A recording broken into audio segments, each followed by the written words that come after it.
Yo, what is up guys, Grim here, and in today's video we're going to be doing a deep dive into the best Kafka teams the community have discovered which take full advantage of her dot exploding capabilities. In this video we'll be covering Kafka's best speed control teams, her best all-rounder teams, and of course her best free-to-play teams. To ensure all the teams you're about to see work, ensure they have their 3 bonus abilities unlocked and they have reasonable relics. If you're struggling on how to build your Kafka, you can check out my guide listed down below. It has everything you'll need in order to build her. First up are Kafka's strongest speed control teams, which are themed around giving her as many moves as possible so she can trigger her own shock as well as her party members' dots as frequently as she can, increasing her own damage and also break potential, which really boosts up her damage. Out of all the Kafka teams I tested, this one was the strongest for me. Here's how it works. We have the staple combo of Kafka and Sampo to apply shock and wind shear respectively, and we have Kafka triggering those shocks and wind shears with her skill and ultimate. But the spice comes in when we introduce Bronya, who will boost Kafka every single turn she gets with her skill, granting Kafka substantially more extra moves, which she can use to gain more energy and also more dot triggers. Now this normally wouldn't work due to the massive skill point cost required to make that function. However, thanks to Sampo being able to apply his wind shears with basic attacks, he can be a fully skill point positive force on this team. Combine that with a healer like Luocha who requires no skill points in order to heal, and we've got ourselves a perfect team with a lot of skill points to spare. For damage buffs we've got Sampo's ultimate but also Bronya's ultimate, but most importantly we have Bronya's skill applying to Kafka. When it boosts her, it's going to grant her increased damage to her skill, but also all dots she applied while she's attacking with the boost. Now in order for this speed control team to work though, you're going to need to do a bit of speed tuning. All you need to know though is that your Sampo needs to be faster than Kafka, Kafka needs to be faster than Bronya, and ideally they would all be at 134 speed or greater. If all those boxes are ticked, you're good to go. You can see here that my Bronya is 134 speed, my Kafka is 139, and my Sampo is 146. We're good to go. Let's take a little look at how this team actually plays out in combat though. To kick this Memory of Chaos 10 Side 1 run off, we're of course using Bronya and Luocha's techniques, and then entering with Kafka's. Now the overall theme of this team, as discussed, is to maintain a turn order of Sampo attacking first, then Kafka, and then Bronya. The reason for this is as follows. Sampo can use his abilities to apply his wind shears, then Kafka can trigger those wind shears straight after, and then right after that we have Bronya who can use her skill to push Kafka's turn straight back up and give her another turn to trigger even more dots. And of course, whenever we have Kafka and Sampo's ultimates, we can use those to empower those dots and make it even more consistent. And overall, that is exactly what we're doing. And so you could see we could completely obliterate Cycle 0 without even having to use any ultimates, meaning we can go into Wave 2 with all of them active here and blow them all. We were just using Bronya's ultimate, straight into Sampo's ultimate, straight into Kafka's ultimate, meaning we have a big tempo swing here. We have all our dots fully stacked up without even having to use a skill on Sampo here, and we can get the big damage. Here we're using Bronya's skill as normal, and we can get another massive hit in there, a 57k straight into 33k tick. Definitely very nice big damage here, even though it's an E0 Kafka. We almost have that ultimate straight back up here, and we can use it once again. So overall, it's an incredibly potent combo, and as long as Sampo is fastest, Kafka is a bit behind him, and then Bronya is at least 1 speed slower than Kafka, this turn order will persist. Unless somebody gets slowed and kicked out of it, you're going to be good to go, and this is going to be how the fight goes every single time. So whenever Kafka moves in this turn order, she's essentially moving twice, thanks to Bronya. And the reason the skill points work is because we have Sampo basic attacking and we have Luocha basic attacking in this case.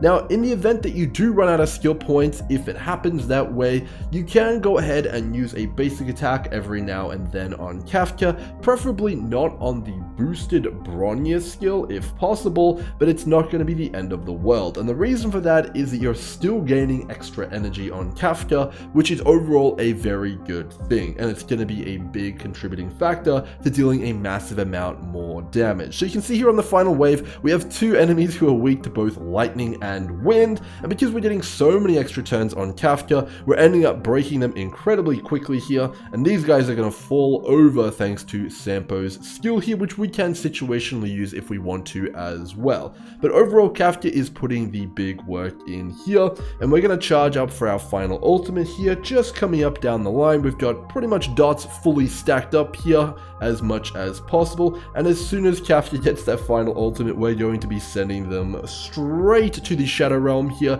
and they're going to have no chance. So we've got our Bronya boost coming up, and that is most certainly going to grant us that ultimate there, and we'll also be boosting up those sharks with that ultimate for a massive amount of damage here. So here it comes, the final blow here, taking out Memory of Chaos 10 in just 2 cycles there without too much trouble at all. For those who don't have Bronya or want to use her on a Kafka team, there is another speedy alternative, and that alternative is Asta.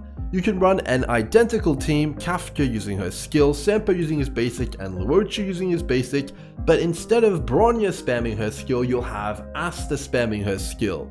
Asta using her skill in this way contributes a ton of fire break, but also gives her a bunch of energy so that she can use her ultimate. Her ultimate grants a ridiculous amount of speed, and you can keep it up a good amount of the time assuming you're spamming that skill. With a special energy recharge build at E4, you can actually permanently keep Asta's ultimate on herself active at all times. This is a big deal, and if you can reach specific speed breakpoints, this team can be truly phenomenal. You'll also gain access to Asta's charging stacks, which give the entire team a massive attack boost as well. Good speed, good attack, and pretty good break and sub DPS. However, this team isn't the easiest to set up, and for that reason, I primarily recommend it to people who understand the Memory of Chaos speed breakpoints and have some relics to invest on setting it up. In terms of substitutions for these teams, you can absolutely use a different healer other than Luocha, but remember he's very skill point efficient.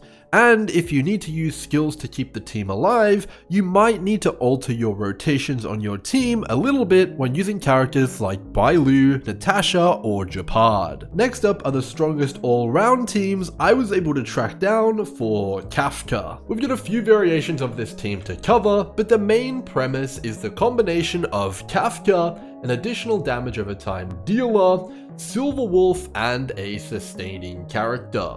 Silver Wolf is one of the strongest characters to pair with damage over time, and Kafka is no exception.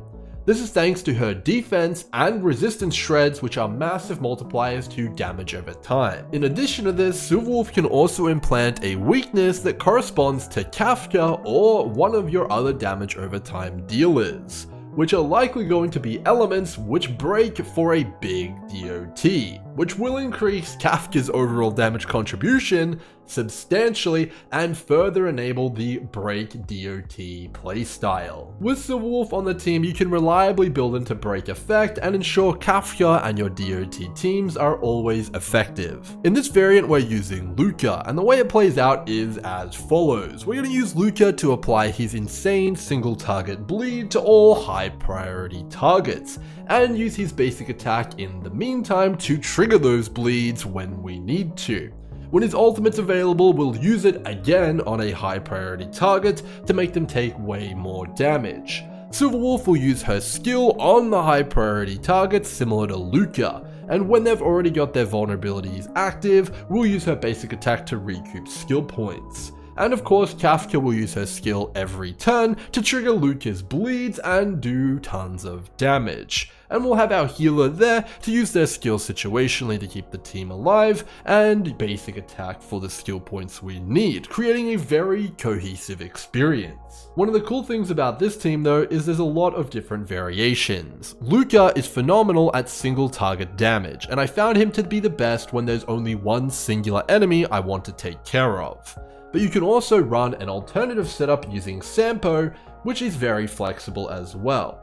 Sampo can be nicer as he has the option to be entirely skill point positive, meaning your healer can use a whole bunch more skill points without affecting the team's damage too much.